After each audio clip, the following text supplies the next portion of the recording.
이 가나의 혼인잔치라고 불리는 이 이야기는 아마도 가장 잘 알려진 그런 성경의 많은 이야기들 중에 하나일 거예요. 우리 주일학교에서부터 많이 배우는 그런 본문인데, 이 이야기의 배경이 된 이 가나라는 지역이 한가운데 화면에 보시면 한가운데가 나사렛, 예수님 고향이잖아요.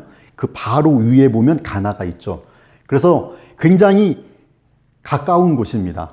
뭐 학자들마다 조금씩 지금 이름이 다 바뀌었기 때문에 학자들마다 다르긴 하지만 짧으면 6km에서 길어봐야 14km, 영앤블로에서 영앤피치까지가 14km예요. 그러니까 길어봐야, 멀어봐야 그 정도 아주 가까운 거리인데, 그래서 오늘 본문에 보면 예수의 어머니가 거기 계셨고, 그러니까 어머니는 먼저 가 있었던 것 같아요. 예수님은 지금 지난주에 저희 말씀 나눈 것처럼 지금 예루살렘 근처 요단강 건너에서 거기에서 나다나엘을 만났죠. 나다나엘을 만나고 예수님께서 올라오십니다.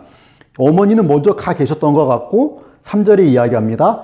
포도주가 떨어진지라 예수의 어머니가 예수에게 이르되 저들에게 포도주가 없다 하니, 이렇게까지 말하는 것을 볼 때 이 잔치집이 아마도 이 마리아의 친척집이었을 것이다.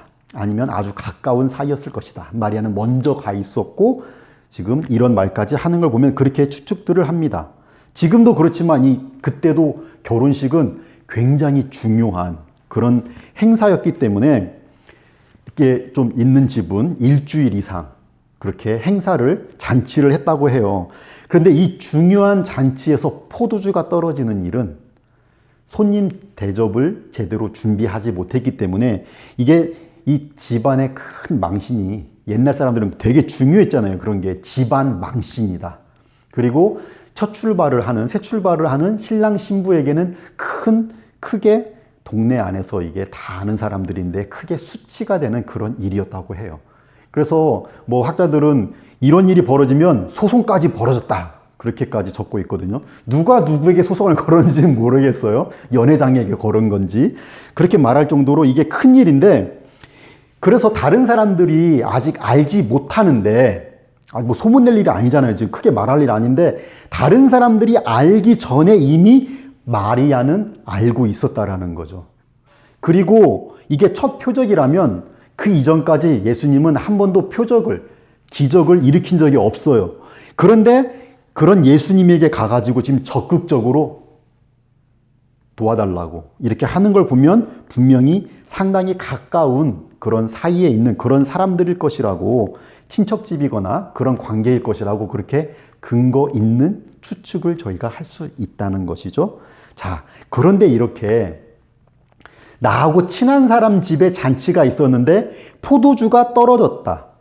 그래서 예수님께서 그 포도주를 만들어 주셨다라고 하는 이런 이야기는 예수님의 첫 번째 표적이라고 내세우기에는 좀 사실 너무 사적인 것 같고, 다른 예수님의 그런 기적들과 한번 비교를 해보면 예수님이 적어도 이 아픈 사람들, 정말 불쌍한 사람들을 도와주시거나 이런 건 예수님하고 어울리잖아요. 또 앞을 못 보는 사람들의 눈을 뜨게 해주시거나 이런 게 다 구약에도 기록되어 있는 메시아가 이 땅에 오셨을 때 일어날 그런 일들을 하나하나 구약을 예수님께서 성취해 주시는 거예요. 그리고 또 이렇게 아픈 사람들, 불쌍한 사람들 도와주시고 이러는 건데, 잔치집에 포도주 떨어져 가지고 그거를 만들어 주셨다? 어딘가 예수님의 사역과는, 메시아로서의 사역과는 차이가 있어 보입니다. 그런지는 모르겠지만 다른 복음서에는 기록이 돼 있지 않습니다. 예수님의 첫 번째 표적이었다라는, 뭐든지 첫 번째라는 거는 뭔가 의미가 있는 것 같은데도 없어요. 근데 여기에만 있어요.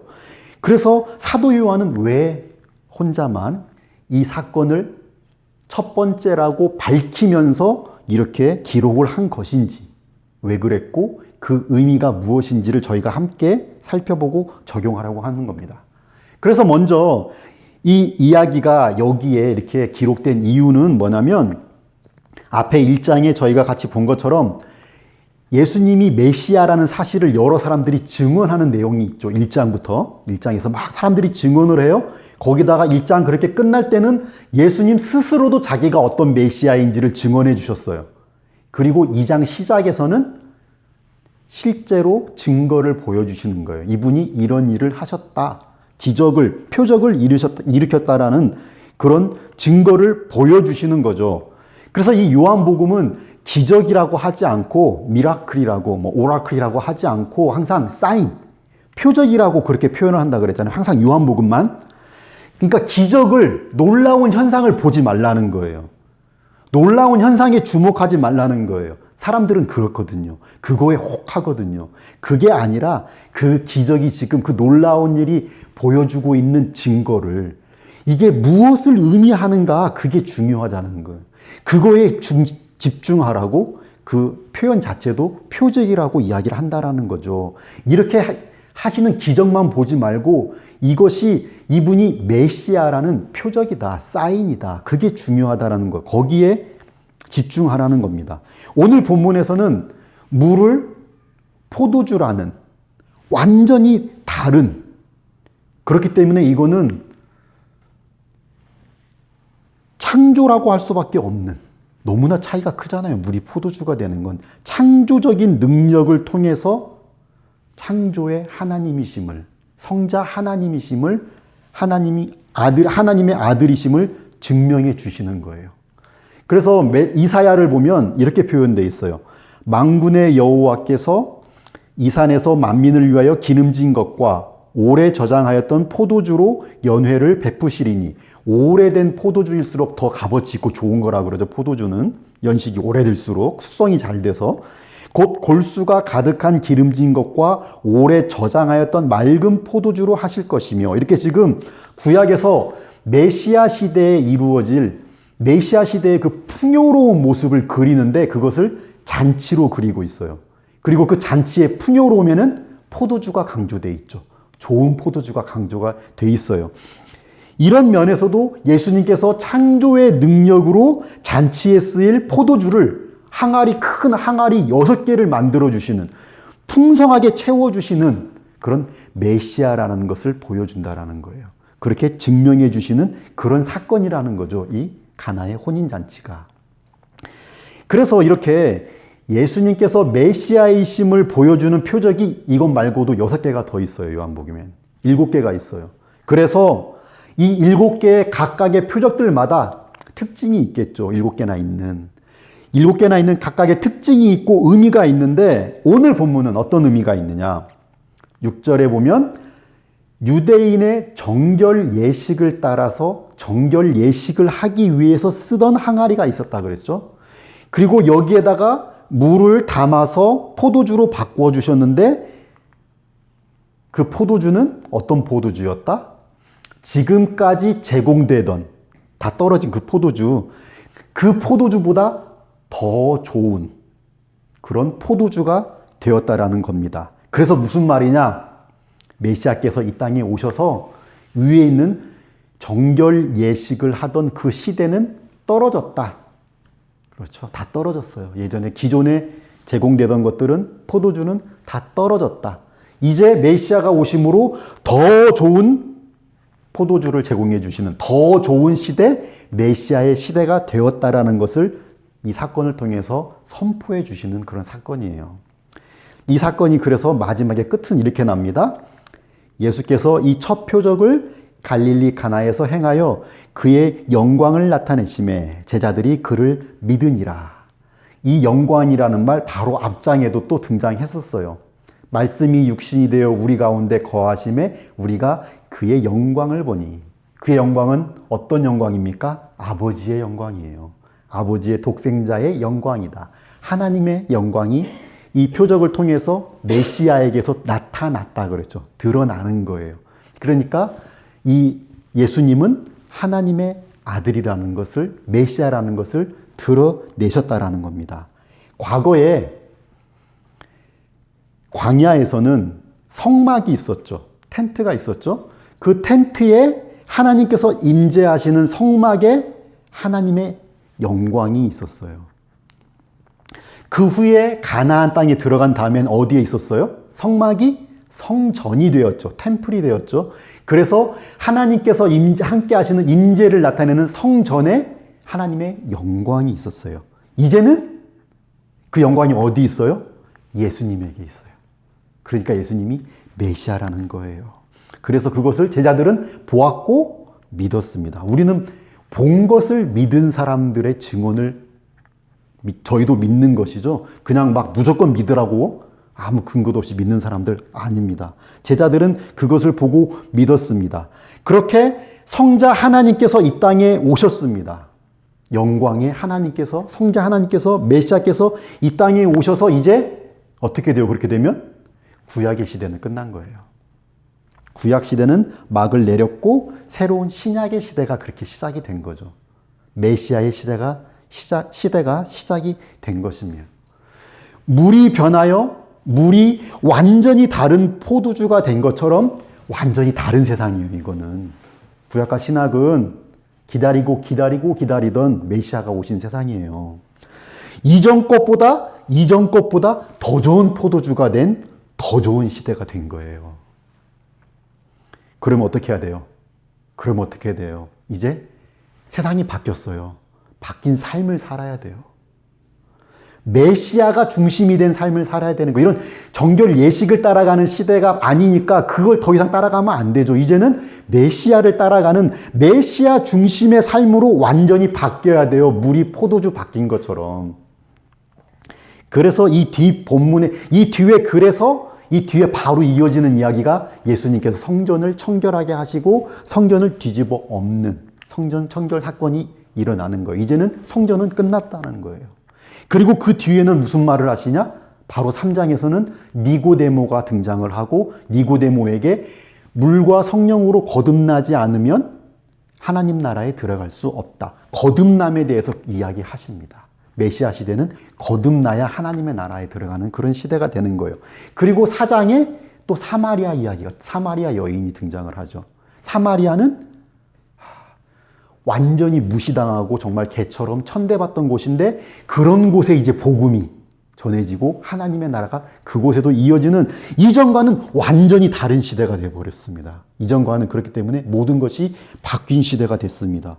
그래서 사도 요한은 예수님의 이 첫 번째 이 표적을 기록한 거예요. 그래서 첫 번째 이 표적을 기록할 수밖에 없었어요. 성자 하나님 오셨다. 그래서 옛 시대는 끝났다. 그리고 새로운 세상이 열렸다. 그 진리를 믿고 구원을 받아라. 이게 기록 목적이라 그랬어요. 요한의 기록 목적. 믿고 구원 받아라. 그리고 구원 받았다면, 믿는다면 이전과는 다른 새 시대에 맞는 바뀐 삶을 살아야 한다. 요한복음만 이런 얘기한 거 아니에요. 마태복음에는 저희가 이 마태복음의 산상수훈을 지난 3개월 동안 말씀을 나눴어요. 그래서 저희 교회에서는 잘 아시는데 산상수훈은 누구에게 주신 것이냐?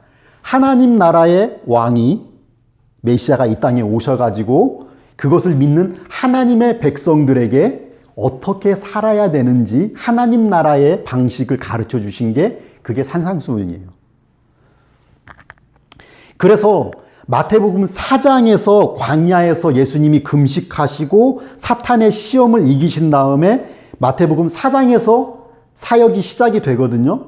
그리고는 5장부터 바로 산상수훈을 가르쳐 주시는 거예요. 5, 6, 7장. 새 나라의 하나님 나라의 왕이 이 땅에 오셨으니 어떻게 살아야 되는지 가르쳐 주시는 게 그것이 산상수훈이었죠. 새 교훈을 가르쳐 주셨습니다. 사도 요한은 첫 번째 증거와 표적으로 오늘 이 사건을 기록하는 거예요. 그래서 말씀드린 것처럼 기존에 공급되던 것들은 이제 끝. 기존에 공급되던 것보다 그것 더 좋은 새로운 시대가 열렸다라는 것을 천명하고 있습니다. 이 가나의 혼인잔치를 통해서 제자들은 그것을 보고 하나님의 영광을 보고 믿었습니다. 그래서 이제는 믿은 이후부터는 이전과는 다른 구약의 삶을 살던 그 삶이 아니라 새로운 방식으로 살아가야 되는 거예요. 예를 들면 산상수훈에 있는 그런 내용들처럼 모르고 못 믿는 사람들은 어떻게 했어요? 요한복음은 이걸 굉장히 대조시키고 있어요. 계속 보여줘요. 복음서가 다 그렇긴 하지만 믿는 사람들은 예수님을 따르고 믿지 않는 사람들은 따르지 않죠. 삶도 바뀌지 않아요. 옛날 살던 그대로 살아요. 구약을 계속해서 살아가는 거예요. 그렇게 되면 종교 행위는 계속 하지만 하나님과 무관한 삶을 살죠. 이스라엘이 그렇잖아요. 메시아가 오셨는데 메시아 기다리면서 메시아를 따라가는 삶을 사는 것이 아니라 여전히 구약의 삶을 살고 있어요. 메시아는 하나님의 뜻에 따라왔는데 이제는 메시아를 믿어야 구원이 있고 메시아를 믿는 사람들이 참된 이스라엘, 영적인 이스라엘, 하나님의 백성들인데 여전히 나는 옛날 게 좋아. 나는 그 메시아 못 받아들여. 어떻게 가난한 목수의 아들로 와서 십자가에 못 박힌 사람이 메시아가 될 수 있어. 못 받아들여요. 그러니까 계속해서 옛날 모습으로 살아가요. 메시아하고 무관하게 살아가요. 하나님의 뜻과 무관하게 살아갑니다. 믿은 사람은 어떻게 해야 돼요? 그러면 안 되는 거죠. 정말 믿고 안 믿고의 차이는 이거예요. 우리가 모태신앙으로 어릴 때부터 교회 다녔어도 정말로 내가 예수 그리스도를 나의 주님으로, 나의 하나님으로 영접한 사람들과 그렇지 않은 사람들의 가장 큰 차이는 뭐예요? 그 예수 그리스도를 믿기 이전의 모습으로 계속 살아가느냐, 아니면 정말 믿었으니까 나의 하나님, 나의 주님의 말씀을 따라 살아가느냐, 변한 삶을 사느냐, 그렇게 살기 위해서 얼마나 내가 힘쓰고 애쓰느냐, 거기에 있는 거예요.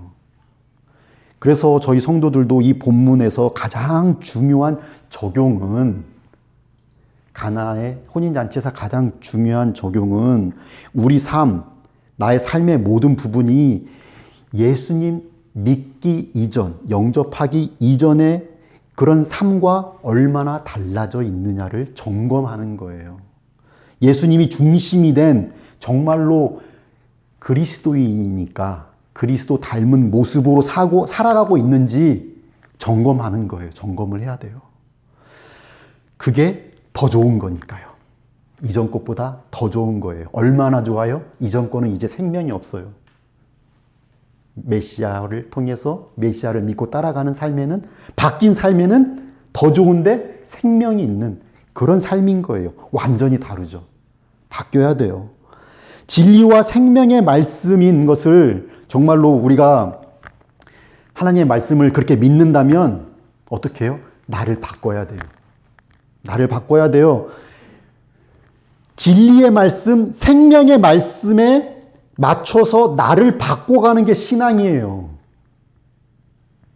나 좋은 대로, 나 편한 대로, 나 위주로 선택하는 것이 그게 죄잖아요. 그게 신앙은 아니에요. 아담과 하와가 내가 보기 좋으면 보기 좋은 거 먹어버리고 내가 보기에 맛있어 보이면 먹어버리고 그게 죄라니까요. 그게 죄. 그러니까 그렇게 죄로 살던 이전의 모습을 이제는 나 좋은 대로 사는 것이 아니라 주님 닮아가고 주님 따라가기 위해서 그런 모습으로 살아가는 게 그게 신앙이라는 것이죠. 오늘 본문에 보면 이 항아리들이 유대인의 정결 예식을 위해서 거기 갖다 놨다 그랬거든요. 그러니까 이 유대인의 정결 예식이라는 것은 사실상 이건 하나님의 말씀도 아닙니다. 마가복음 7장에 이렇게 말했어요. 바리새인들과 모든 유대인들은 장로들의 전통을 지켜서 손을 잘 씻지 않고는 음식을 먹지 아니하고 또 시장에서 돌아와서 물을 뿌리지 않고서는 깨끗이 씻지 않으면 먹지 않았습니다. 이것은 하나님께서 주신 율법도 아니었고 사실 이거는 장로들의 전통이었습니다. 이거는 사람의 교훈이었습니다. 이 사람들은 그렇게 지금 이런 것들을 행하고 있었던 거예요. 위생을 위해서 손 씻지 않았어요.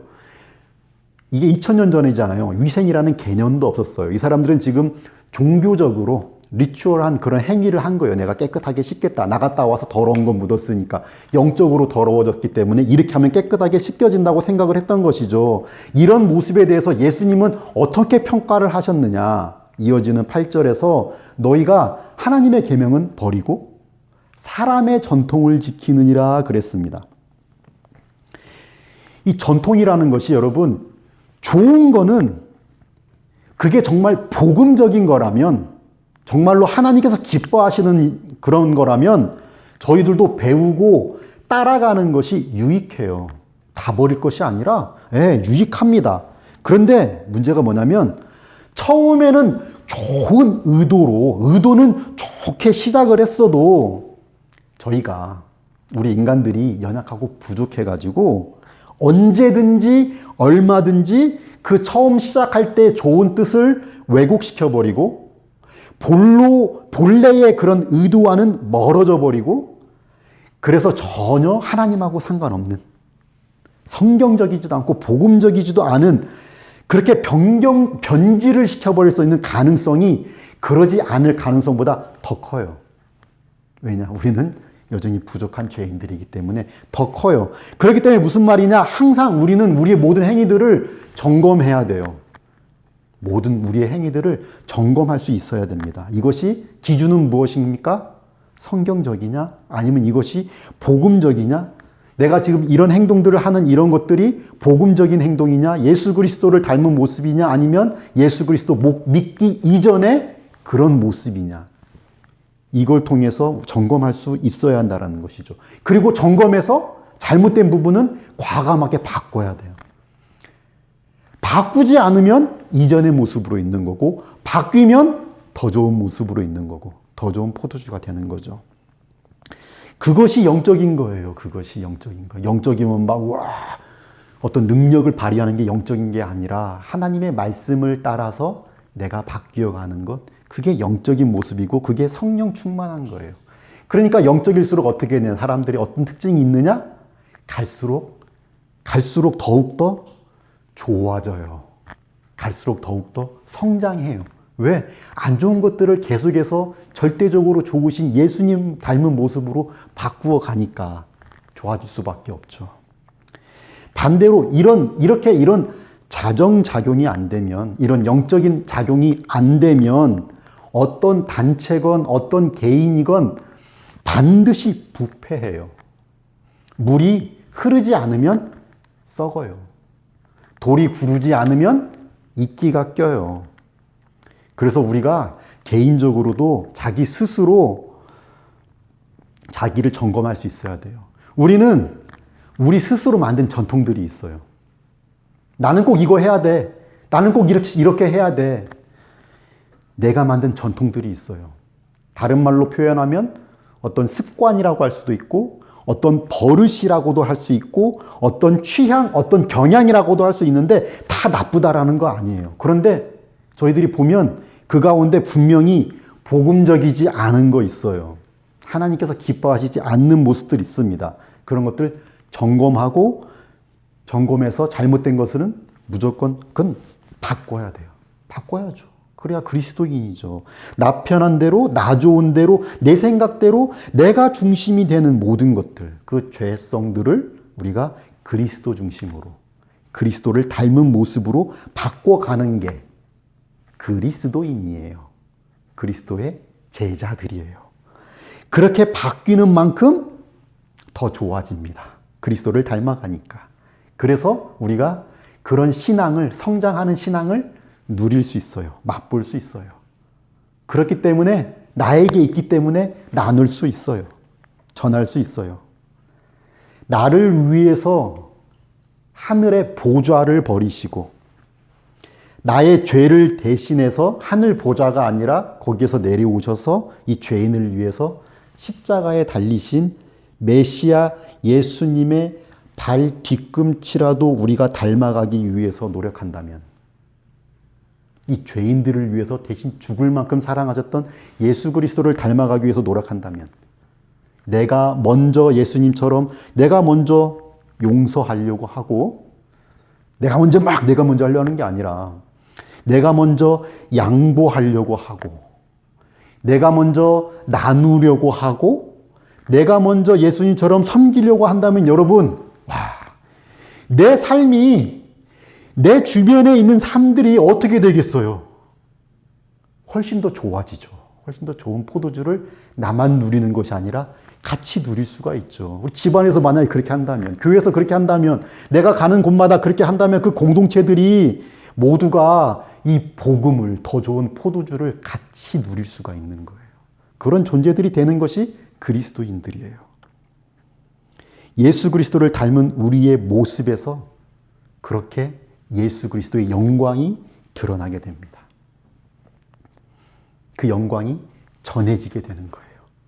이 땅에 오신 메시아, 그 이전과 완전히 다른 세상을 만들어주신 예수님을 믿는 믿음으로 나 좋은 대로 나 위주이던 나의 모습들, 나의 전통들을 하나씩 깨닫고 바꾸어 가면서 더 좋은 삶 살아가시고 은혜와 성령이 충만한 그리스도인들의 삶을 누리시고 전하시고 나누시는 그런 복된 저와 여러분 되시기를 축복합니다. 아멘. 지금까지 나눈 이 말씀은 가나의 혼인잔치라는 이 이야기 속에서 가장 중요한 주제거든요. 자, 그렇다면 두 번째 나눌 이야기는 이 이야기를 읽을 때 아마도 가장 궁금할 만한, 가장 의문이 들 만한 그런 내용에 대해서 지금 말씀을 나누려고 하는데요. 사절에 예수님께서 엄마에게 여자여 나와 무슨 상관이 있나이까? 여자여, 예수님이 어머니를 이렇게 부르시잖아요. 그리고 이게 나와 무슨 상관이 있습니까? 예수님이 지금 거절하신 것 같아요. 거절하신 것 같은데 마리아는 가가지고 하인들에게 예수님 시키는 대로 해. 이렇게 되니까 마리아가 좀 이상한 그런 여인 같죠. 그래서 이런 내용들을 보면 굉장히 여러 가지 의문이 듭니다. 특히 이 사절이 있는 부분에서. 그래서 이 부분에 대해서 좀 말씀을 나누려고 하는데, 우선 여자여라고 부른 것에 대해서 많이들 이게 여자여 귀나이 이런 말인데, 귀나이 이 말을 영어로 ma'am 이렇게 바꾸시는 분들이 있어요. 그러면 이게 엄마에게 함부로 이야기한 게 아니다라고 그렇게 이야기하면 간단하게 설명이 되지만 쉽지만 사실 항상 그런 뜻으로만 쓰는 게 아니에요. 이 단어는 그렇게 쓰이지 않고 그냥 여자여, woman 하고 그렇게 높이는 뜻 없이 사용이 됩니다. 이걸 그냥 ma'am이라는 단어로 해석을 했을 때는 뒤에 이어지는 마치 거절하는 것 같은 그런 문맥하고 연결도 자연스럽게 의미상 되지도 않아요. 그게 ma'am 해놓고서는 그 뒤에서는 나하고 무슨 상관이 있습니까? 이게 안 맞아요, 서로. 그래서 이 이야기를 좀 처음부터 다시 생각을 해보면 앞서 제가 비슷한 말씀 드렸지만 이 잔치집이 지금 마리아의 친척집이거나 아니면 적어도 아주 가까운 지인의 집인데, 이 이야기를 보면 지금 잔치 도중에 포도주가 떨어지니까 마리아가 예수님을 찾아가서 메시아인 줄 아는 예수님을 찾아가가지고 그 메시아의 능력으로 포도주를 만들어 달라고 그렇게 이야기한 것 같은 지금 그런 분위기인데, 사실 그런 거죠. 포도주를 만들어 달라고 그렇게 부탁한 것 같은데, 그래서 제가 이 부분에 대해서 연구하고 묵상하면서 저 개인적으로 느낀 게 뭐냐면, 이 마리아라는 여인이 본래 어떤 여인이냐. 이 여인이 천사가 처음 찾아와서 처녀인 마리아에게 네가 아이를 가질 것이라고 말했을 때 이게 얼마나 회개망측한 일이에요. 지금 결혼을 앞두고 있는 사람한테 와가지고 네가 성령으로 아이를 가질 거라고 이렇게 이야기를 했어요. 잘못하면 이게 정말 그렇게 되면 어떻게 돼요? 마리아는 그 당시에 돌 맞아 죽을 수도 있는 그런 일이에요. 그런데도 지금 이 마리아는 어떻게 대답을 했냐면, 주의 여종이오니 말씀대로 내게 이루어지이다. 이렇게 마리아는 의인이었어요. 요셉이 의인이었다. 그렇게 설명이 되어 있거든요. 그러니까 믿음 있는 사람이에요. 어렸지만 속이 깊은 여인이었어요. 어릴 때부터 마리아는. 그런데 그런 마리아가 지금까지 살아오는 동안에 예를 들면 예수님이랑 같이 살면서 가난한 목수의 집안이었잖아요. 아마 아버지 요셉은 일찍 죽은 것 같아요. 그러면 그렇게 힘들고 어려울 때마다 집에 빵이 없으면 예수? We need bread. 빵 좀 만들어줘. 그만 막 예수님이 빵을 만들어 주시고, 우리가 포도주가 필요한데 포도주가 없네? 포도주 좀 만들어줘. 그럼 막 예수님이 포도주 만들어 주시고, 그렇게 산 거 아니라고요. 절대 그렇게 안 살았어요. 사탄의 시험을 기억하십니까? 사탄이 돌로 빵을 만들어 먹으라 그러는데 예수님은 절대 바꾸지 않으셨어요. 그런 쉽게 사는 삶 살지 않으셨어요. 능력이 있다고, 내 능력이 있다고 내 맘대로 쓰는 삶 살지 않으셨어요. 절대 하나님의 뜻이 아니면 절대로 그 능력을, 메시아의 능력을 단 한 번도 사용하시지 않았어요. 그런데 그런 예수님한테 찾아와가지고 포도주가 떨어졌어. 포도주 좀 만들어줘. 이렇게 이야기하는 거에 대해서 저는 이 부분에 대해서 연구하고 묵상하면서 지금 이게 마리아에게서 난 생각이 아니다 라는 그런 묵상을 했어요. 이거는 하나님에게서 난 것이지 마리아가 혼자 이렇게 이런 생각을 하고 이런 부탁을 할 사람도 아니고 그런 분위기도 아니라는 그런 묵상을 했는데, 그건 저의 개인적인 묵상이고, 그래서 분명한 건 뭐냐면, 분명한 건 이 사절을 통해서 마리아뿐만 아니라 지금 예수님에게는 제자들도 같이 갔다 그랬죠. 제자들과 또 이 이야기를 저희처럼 훗날에 듣게 될 모든 사람들에게, 우리 모두에게 이제 예수님께서 베풀어 주실 이 기적이 사적인 일이 아니다. 사적으로 나 친한 사람 도와주려고 그런 식으로 한 그런 일이 아니라 메시아로서의 첫 번째 표적이라는, 분명한 메시아의 첫 번째 표적으로서의 이유와 의미를 가지고 지금 예수님께서 하신다라는 것을 미리 밝혀두신 그런 부분이라는, 그런 구절이라는 거예요. 이것이 메시아 예수님의 첫 번째 표적이었어요. 지금까지 예수님은 30년간, 30세에 시작하셨잖아요. 이제 시작하신 거예요. 마리아의 아들로 사셨어요. 30년 동안 가난한 목수의 아들로 사셨어요. 그런데 이제 시작된 남은 3년의 삶은 메시아로서의 삶을 사실 거예요. 이게 메시아로 살아가는 삶의 첫 번째 표적이에요. 그 삶을 사는 동안에 예수님은 진실을 말하고도 비난당할 거고, 좋은 일 하고도 환영받지 못할 거고, 고문을 당할 거고, 가장 잔인하고 가장 끔찍한 죽임을 당하게 될 겁니다. 지성과 영성을 겸비하시고 많은 사람들에게 존경을 받았던 윌리엄 핸드릭슨이라는 학자가 있어요. 목사님이시고 학자이신데 주석에 이렇게 썼어요. 읽어드릴게요. 주석을. 주께서 여자여라고 말씀하셨을 때 그는 무례함에 빠지지 않았다. 사실은 그와 반대로 이 말씀을 사용하심으로 마리아가 이후로는 그를 단순히 그의 아들로 생각지 말아야 할 것을 강조하였으니 그는 그녀에게 매우 친절하였던 셈이다.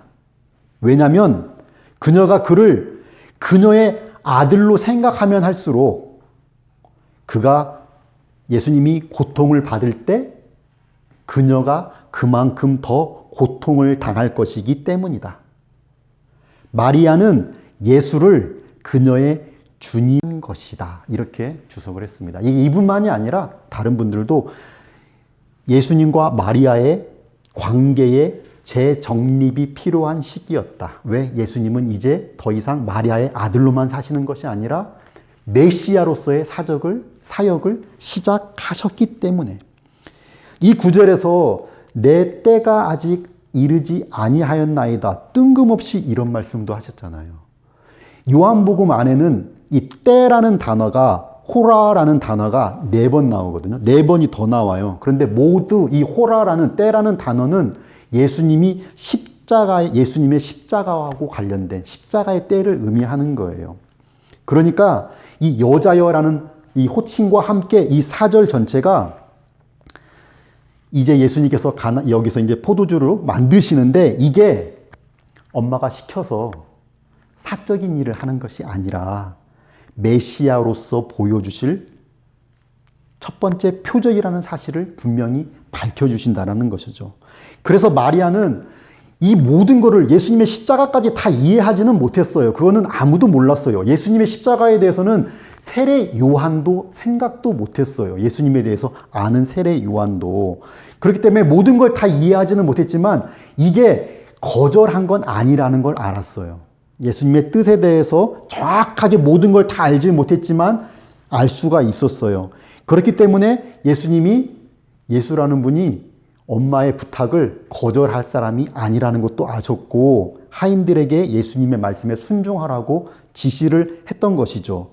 그래서 예수님은 그 사람들의 필요, 또 어머니 마리아의 요청을 무시하지 않고 들어주셨습니다. 그리고 그런 요청을 들어주심을 통해서 그 일들을 통해서 예수님의 영광을 드러내셨던 것이죠. 그래서 저희가 여기에서 생각할 수 있는 것은 예수님의 사역의 궁극적인 목적은 언제나 영혼 구원이에요.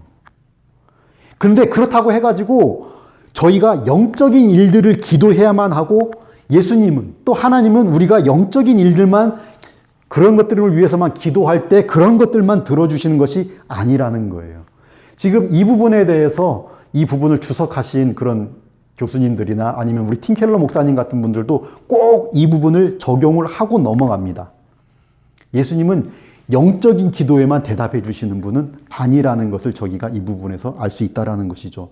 예수님께서 가르쳐 주신 기도를 보면 우리에게 일용할 양식을 주시옵고 라고 하는 기도 그 부분이 있죠. 이게 산상수훈 안에 있기 때문에 설명을 드렸잖아요. 우리의 모든 필요를 위해서 기도하라는 것이죠. 일용할 양식은 우리의 모든 필요를 그렇게 의미하는 거예요. 영적인 것뿐만 아니라 육적인 것도 하나님께서 채워주신다라는 것을 믿는 사람은 모든 것을 위해서 기도합니다. 나의 모든 삶의 작은 것 하나까지도 하나님께서 인도하시고 섭리하시고 하나님께서 주시는 것이고 하나님의 은혜인 줄 아는 사람은 작은 것 하나까지도 기도해요. 모든 일을 위해서 기도와 간구로 하나님 앞에 나아간다는 것이죠.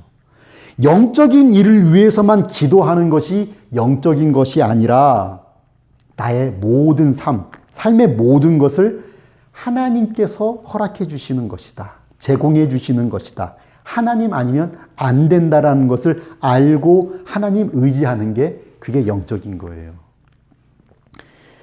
우리 앞장이 1장이 이렇게 끝납니다. 진실로 진실로 너희에게 이르노니 하늘이 열리고 하나님의 사자들이 인자 위로 오르락 내리락 하는 것을 보리라. 인자 위로 예수님을 통해서 이게 우리가 하나님과 함께 교통할 수 있고 교제할 수 있는 문을 예수 그리스도를 통해서 열어주신 것이죠.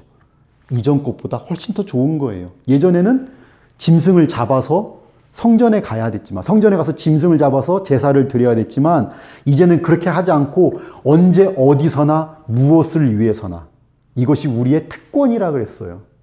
하나님의 자녀의 특권. 기도할 수 있어요. 기도하는 것이 하나님의 자녀의 모습이에요.